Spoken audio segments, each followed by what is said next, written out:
Kita mulai ya. Bismillah. Sidang untuk permohonan nomor 47 dan 50 PUU 24 Romawi 2026 dibuka, persidangan dinyatakan terbuka untuk umum.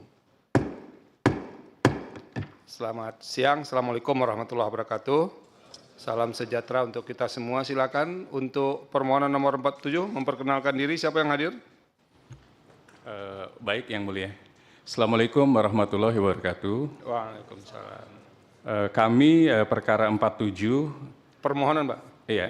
Kalau berperkara terus, kita bertengkar terus kita, Pak. Makanya dikasih nama permohonan sekarang. Baik. Iya. Ini perihal perbaikan permohonan uji material pasal 86 ayat 1 huruf B, pasal 87A. Bukan, sekarang yang hadir siapa dulu, Pak? Yang hadir saya sendiri Firman Adi Chandra, di samping kiri saya Pak Dona Al-Furqon, di samping kanan Ibu Safira, di belakang Pak Hanif Yuda Perwira, kemudian para pemohon ada Ketum Ampuri Pak Firman, ada Pak Firman M. Firmansyah dan Ahmad Barakwan. Demikian Yang Mulia. Assalamualaikum warahmatullahi wabarakatuh. Waalaikumsalam warahmatullahi wabarakatuh. Nomor 50 dipersilahkan.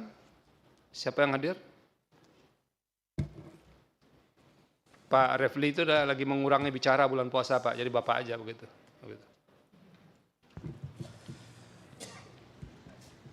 Baik, Yang Mulia. Silakan, Hari siapa yang ini, hadir? sesudah 14 hari untuk perbaikan kami hadir dan kami perkenalkan kembali yang kuasa hukum yang hadir. Pertama adalah Dr. Refli Harun, SHMH, LLM. Kemudian Dr. Randus Abdullah Al-Katiri, SHMBH. Silakan tunjuk tangan setidaknya. Kemudian Dr. Fadli Nasution, SHMH. Kasih kode? Oke. Sudah, Kemudian, Pak. Biasa aja, Pak. Nggak usah. Joni Silalahi, Sarjana Hukum. Oke. Kemudian M. Tony Soehartono, SH. Kemudian saya sendiri, Jahmar Girisang, SHMH. Selanjutnya, Ramdan Syah, SHMH. Kemudian H. Mulyadi, SHMH. Kemudian Muhammad Salman Darwis, SHMH LI.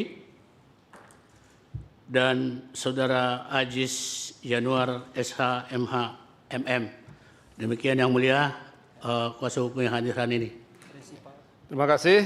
Dan tambah lagi Yang Mulia, Iya. para prinsipal tetap hadir hari ini. Pertama, Rismon Hasih Holan Candipar, mohon berdiri. Tetap berdiri sebentar. Disuruh Kemudian duduk, Pak. Duduk. Dr. Silakan. Tiba, silakan. Ya, duduk kembali. Kemudian Mas Roy. Oke, itulah prinsipal dan kuasa hukum yang hadir hari ini, Yang Mulia. Terima kasih. Terima kasih. Sebetulnya memperkenalkan diri saja, Pak, tidak perlu berdiri itu. Tapi ini karena apanya banyak, pengikutnya banyak, jadi supaya kelihatan. Begitu, Pak ya?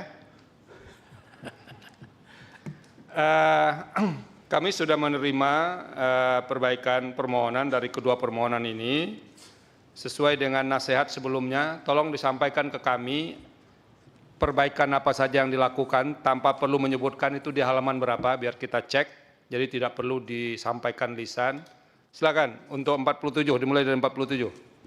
Ya, bismillahirrahmanirrahim. Assalamualaikum warahmatullahi wabarakatuh. Ya, Waalaikumsalam warahmatullahi wabarakatuh. Kami bacakan perihal karena ada perubahan Yang Mulia. Ya, perihal berubah di halaman 1 cukup, nggak usah dibacakan. Baik.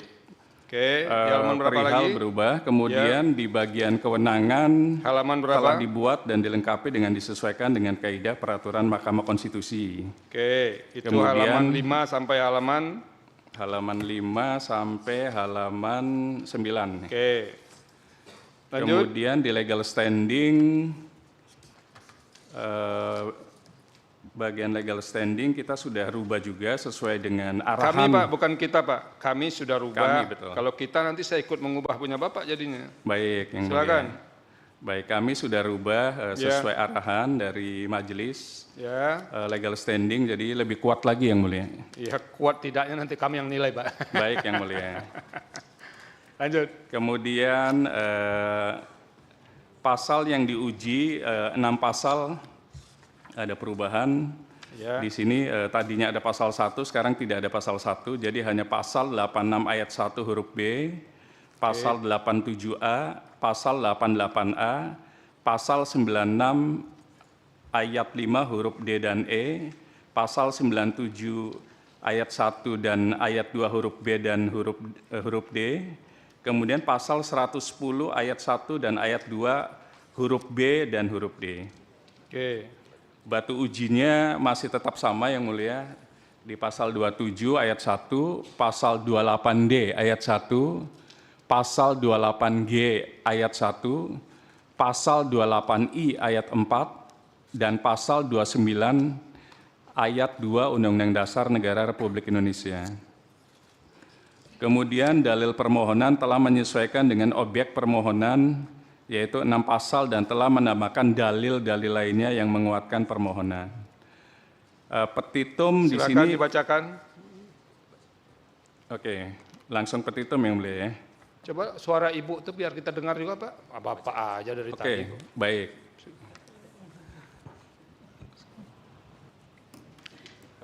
Ini kan? Petitum, berdasarkan dalil-dalil di atas, para pemohon mohon pada Majelis Hakim pada Mahkamah Konstitusi Republik Indonesia yang memeriksa dan memutus perkara akuo untuk dapat dijatuhkan putusan sebagai berikut. 1. Mengabulkan permohonan para pemohon untuk seluruhnya.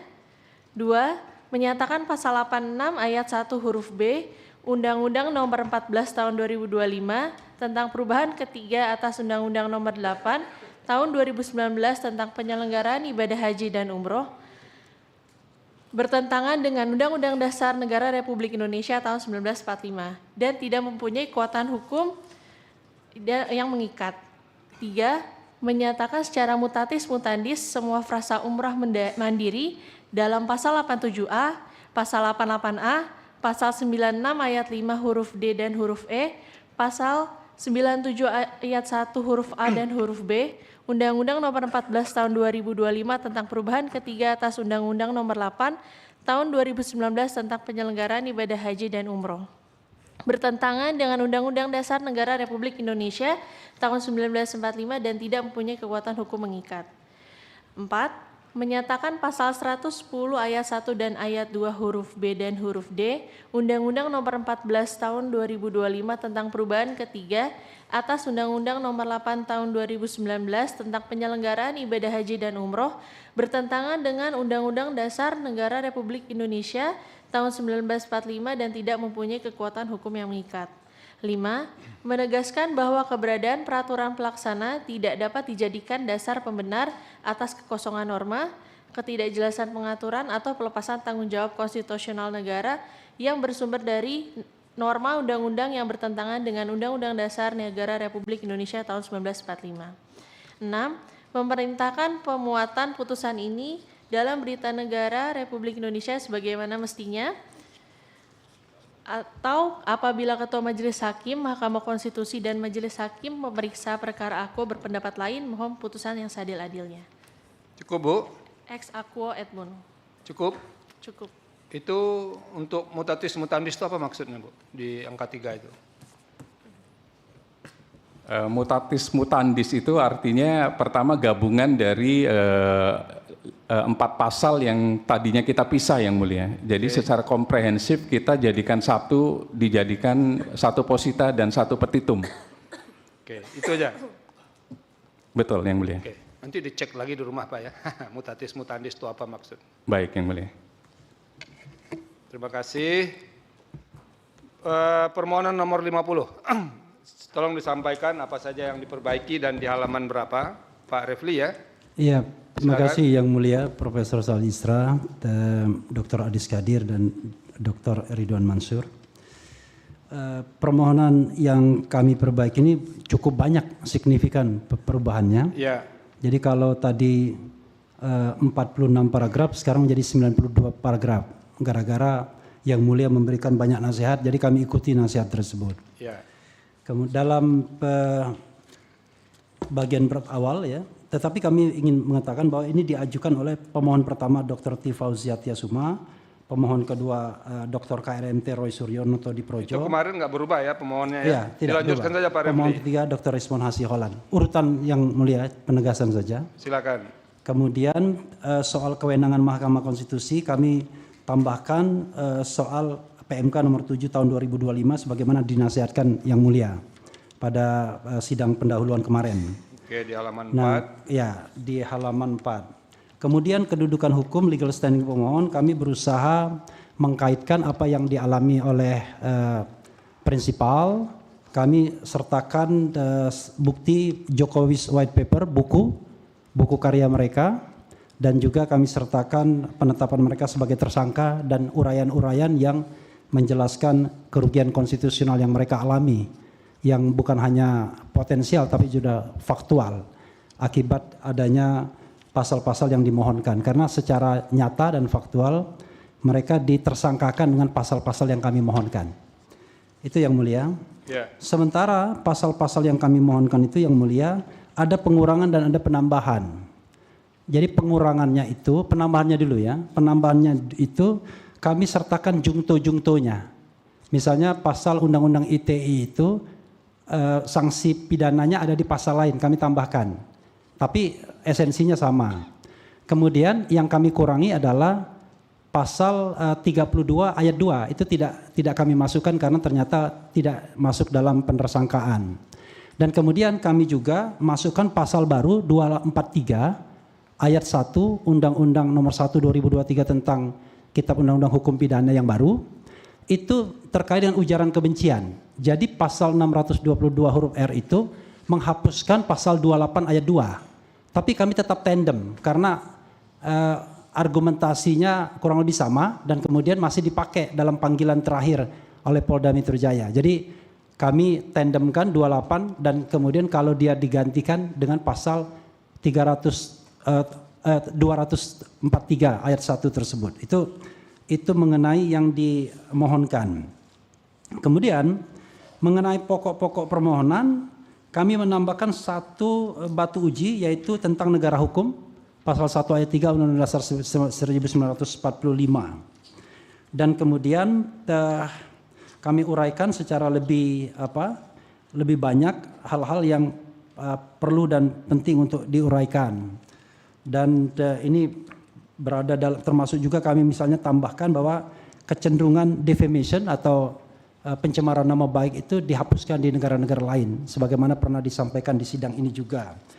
Dan di dalam pokok permohonan itu kami berangkat dari paradigma begini yang mulia. Mungkin secara ini yang kami inginkan itu adalah sesungguhnya bagaimana kalau kerja-kerja publik itu tidak bisa dikriminalkan sepanjang dia itu memang untuk dilakukan dengan niat baik dan untuk kepentingan publik. Makanya rumusan-rumusan yang kami rumuskan misalnya terhadap akademisi, peneliti atau aktivis, karena prinsipal ini masuk dalam ketiga kategori itu. Mereka akademisi, tapi juga mereka juga peneliti, tapi mereka juga aktivis. Jadi kita katakan yang menyampaikan pendapat, kritik, masukan, pernyataan, hasil penelitian atau yang sejenisnya terhadap tindakan atau perilaku atau keputusan pejabat negara yang sudah menjadi ranah publik, public domain. Baik yang masih menjabat maupun yang telah purna tugas tidak dapat dipidana sepanjang disampaikan dengan niat baik untuk kepentingan publik. Itu inti dari perbaikan permohonan kami yang sangat fundamental. Itu untuk pasal-pasal defamation. Tapi untuk pasal-pasal yang terkait dengan misalnya teknis processing di dalam image processing misalnya, di mana pasal 32 dan pasal 32 ayat 1 dan pasal 35 itu dikenakan kepada RRT juga, kami mengatakan itu tidak boleh seharusnya digunakan pasal tersebut untuk kegiatan-kegiatan yang memang dimaksudkan untuk melakukan kajian, penelitian, dan demi kepentingan publik serta dilakukan dengan niat yang baik. Begitu yang mulia. Oke. Jadi, ya. Sudah selesai? Ya, intinya adalah sebenarnya walaupun kami tidak masukkan di masa depan, kami menginginkan yang namanya kerja-kerja publik atau public affairs itu tidak lagi bisa dipidanakan. Kalaupun ada, ya mereka silakan tuntut secara perdata. Jadi tidak ada lagi orang yang kemudian mengalami ketakutan hukum, chilling effect, gara-gara setiap saat harus melakukan self censorship karena apa? Jangan-jangan omongan saya akan diadukan, akan akan dipidanakan dan lain sebagainya. Itu kira-kira. Oke, lanjut ke petitum. Ya, petitumnya agak panjang, saya akan singkat ya. Mengadili, 1. Mengabulkan permohonan para pemohon untuk seluruhnya. 2. Menyatakan pasal 310 ayat 1 Kitab Undang-Undang Hukum Pidana yang berbunyi barang siapa sengaja menyerang kehormatan atau nama baik seseorang dengan menuduhkan sesuatu hal yang maksudnya terang supaya hal itu diketahui umum, diancam karena pencemaran dengan pidana penjara paling lama 9 bulan atau pidana denda paling banyak Rp4.500, bertentangan dengan Undang-Undang Dasar Negara Republik Indonesia tahun 1945 dan tidak mempunyai kekuatan hukum mengikat secara bersyarat, conditionally unconstitutional, sepanjang tidak dimaknai terhadap akademisi, peneliti, atau aktivis yang menyampaikan pendapat, kritik, masukan, pernyataan, hasil penelitian, atau yang sejenisnya terhadap tindakan atau perilaku atau keputusan pejabat negara yang sudah menjadi ranah publik dalam kurung public domain, baik yang masih menjabat maupun yang telah purna tugas, tidak dapat dipidana sepanjang disampaikan dengan niat baik untuk kepentingan publik. 3. Menyatakan pasal 311 ayat 1 Kitab Undang-Undang Hukum Pidana yang berbunyi, jika yang melakukan kejahatan pencemaran atau pencemaran tertulis dibolehkan untuk membuktikan apa yang dituduhkan itu benar, tidak membuktikannya, dan tuduhan dilakukan bertentangan dengan apa yang diketahui, maka dia diancam melakukan fitnah dengan pidana penjara paling lama 4 tahun, bertentangan dengan Undang-Undang Dasar 1945, dan tidak mempunyai kekuatan hukum mengikat secara bersyarat, conditionally unconstitutional, sepanjang tidak dimaknai, terhadap akademisi, peneliti, atau aktivis yang menyampaikan pendapat, kritik, masukan, pernyataan, hasil penelitian, atau yang sejenisnya terhadap tindakan atau perilaku atau keputusan pejabat negara yang sudah menjadi ranah publik, public domain, baik yang masih menjabat maupun yang telah purna tugas, tidak dapat dipidana sepanjang disampaikan dengan niat baik untuk kepentingan publik. 4. Menyatakan pasal 433 ayat 1 Undang-Undang Nomor 1 Tahun 2023 tentang Kitab Undang-Undang Hukum Pidana yang berbunyi setiap orang yang dengan lisan menyerang kehormatan atau nama baik orang lain dengan cara menuduhkan suatu hal dengan maksud supaya hal tersebut diketahui umum, dipidana karena pencemaran dengan pidana penjara paling lama 9 bulan atau pidana denda paling banyak kategori 2, bertentangan dengan Undang-Undang Dasar 1945 dan tidak mempunyai kekuatan hukum mengikat secara bersyarat, conditionally unconstitutional, sepanjang tidak dimaknai, terhadap akademisi, peneliti, atau aktivis yang menyampaikan pendapat, kritik, masukan, pernyataan, hasil penelitian, atau yang sejenisnya terhadap tindakan atau perilaku atau keputusan pejabat negara yang sudah menjadi ranah publik dalam kurung public domain, baik yang masih menjabat maupun yang telah purna tugas, tidak dapat dipidana sepanjang disampaikan dengan niat baik untuk kepentingan publik. 5. Menyatakan pasal 434 ayat 1 Undang-Undang Nomor 1 Tahun 2023 tentang Kitab Undang-Undang Hukum Pidana yang berbunyi, jika setiap orang sebagaimana dimaksud dalam pasal 433 diberi kesempatan untuk membuktikan kebenaran hal yang dituduhkan, tetapi tidak dapat membuktikannya, dan tuduhan tersebut bertentangan dengan yang diketahuinya, dipidana karena fitnah dengan pidana penjara paling lama 3 tahun atau pidana denda paling banyak kategori 4, bertentangan dengan Undang-Undang Dasar 1945 dan tidak mempunyai kekuatan hukum mengikat secara bersyarat, conditionally unconstitutional, sepanjang tidak dimaknai, terhadap akademisi, peneliti, atau aktivis yang menyampaikan pendapat, kritik, masukan, pernyataan, hasil penelitian, atau yang sejenisnya terhadap tindakan atau perilaku atau keputusan pejabat negara yang sudah menjadi ranah publik, public domain, baik yang masih menjabat maupun yang telah purna tugas, tidak dapat dipidana penjara sepanjang disampaikan dengan niat baik untuk kepentingan publik. 6. Menyatakan pasal 27A Undang-Undang Nomor 1 Tahun 2024 tentang perubahan kedua atas Undang-Undang Nomor 11 Tahun 2008 tentang informasi dan transaksi elektronik yang berbunyi, setiap orang dengan sengaja menyerang kehormatan atau nama baik orang lain dengan cara menuduhkan suatu hal dengan maksud supaya hal tersebut diketahui umum dalam bentuk informasi elektronik dan atau dokumen elektronik yang dilakukan melalui sistem elektronik, junto pasal 45 ayat 4, itu ancaman pidananya 2 tahun yang mulia, bertentangan dengan Undang-Undang Dasar Republik Indonesia tahun 1945 dan tidak mempunyai kekuatan hukum mengikat secara bersyarat, conditionally unconstitutional, sepanjang tidak dimaknai, terhadap akademisi, peneliti, atau aktivis yang menyampaikan pendapat, kritik, masukan, pernyataan, hasil penelitian, atau yang sejenisnya terhadap tindakan atau perilaku atau keputusan pejabat negara yang sudah menjadi ranah publik dalam kurung public domain, baik yang masih menjabat maupun yang telah purna tugas, tidak dapat dipidana sepanjang disampaikan dengan niat baik untuk kepentingan publik. 7.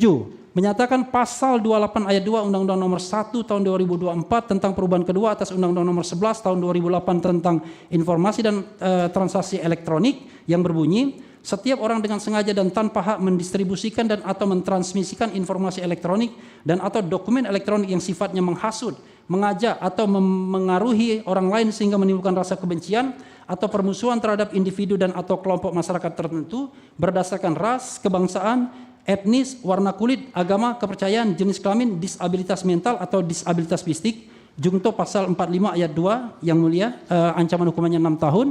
Kemudian ada juga Jungto pasal 243 ayat 1 Undang-Undang Nomor 1 Tahun 2023 tentang Kitab Undang-Undang Hukum Pidana yang berbunyi, yang baru ini, penggantinya, setiap orang dengan sengaja dan tanpa hak mendistribusikan dan atau mentransmisikan informasi elektronik dan atau dokumen elektronik yang sifatnya menghasut, mengajak atau memengaruhi orang lain sehingga menimbulkan rasa kebencian atau permusuhan terhadap individu dan atau kelompok masyarakat tertentu berdasarkan ras, kebangsaan, etnis, warna kulit, agama, kepercayaan, jenis kelamin, disabilitas mental atau disabilitas fisik, bertentangan dengan Undang-Undang Dasar Negara Republik Indonesia tahun 1945 dan tidak memiliki kekuatan hukum mengikat secara bersyarat conditionally unconstitutional sepanjang tidak dimaknai, tidak dapat digunakan dalam rezim tindak pidana pencemaran nama baik dan atau tindak pidana fitnah karena substansinya mengatur tentang permusuhan terhadap individu dan atau kelompok masyarakat tertentu berdasarkan ras, kebangsaan, etnis, warna kulit, agama, kepercayaan, jenis kelamin,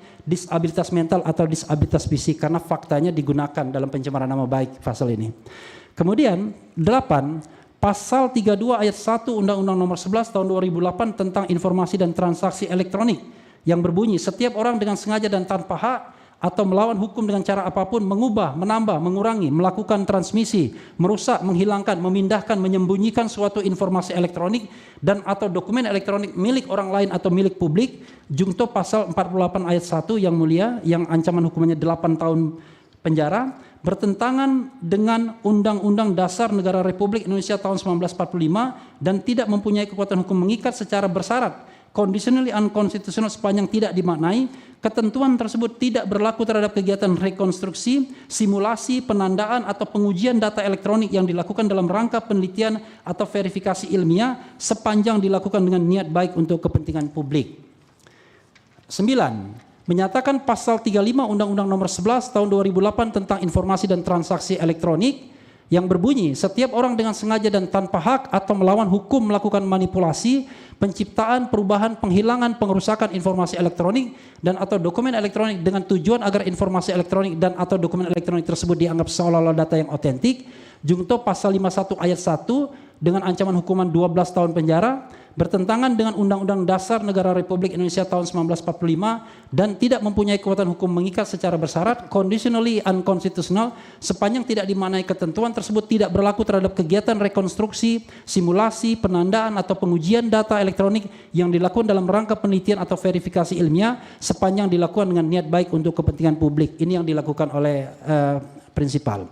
Sebelum memerintahkan pemuatan putusan ini dalam Berita Negara Republik Indonesia, atau jika Majelis Hakim Konstitusi Republik Indonesia mempunyai keputusan lain, mohon putusan yang seadil-adilnya ex aequo et bono. Hormat kami, kuasa hukum para pemohon. Terima kasih Yang Mulia. Terima kasih.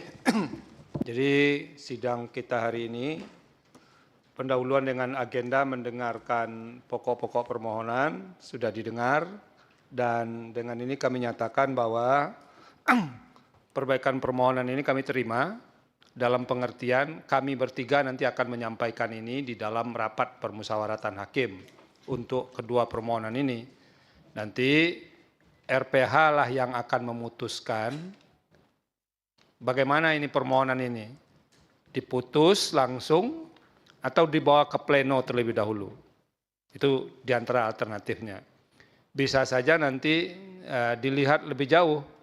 Ini ada yang memenuhi syarat atau tidak, syarat formil misalnya, ini memiliki legal standing atau tidak, dan itu akan dibahas di rapat permusyawaratan hakim. Apapun hasilnya nanti, kami Mahkamah akan memberitahu kepada para pemohon perkembangannya di Mahkamah. Sebelum sidang ini ditutup, kita akan sahkan bukti untuk permohonan nomor 47 menyerahkan bukti P1 sampai dengan P34. Betul? Betul Yang Mulia. Betul, sudah diverifikasi dan dinyatakan lengkap dan disahkan. Pemohon nomor 50 menyerahkan bukti P1 sampai dengan P5. Betul ya, sudah diverifikasi dan dinyatakan lengkap. Dengan demikian, sidang pendahuluan dengan agenda perbaikan permohonan untuk kedua permohonan ini dinyatakan selesai dan sidang ini dinyatakan ditutup. Hadirin dimohon berdiri. Yang Mulia Majelis Hakim Konstitusi meninggalkan ruang persidangan. Hadirin disilakan duduk kembali. Hadirin yang kami hormati, demikianlah persidangan pada hari Senin, tanggal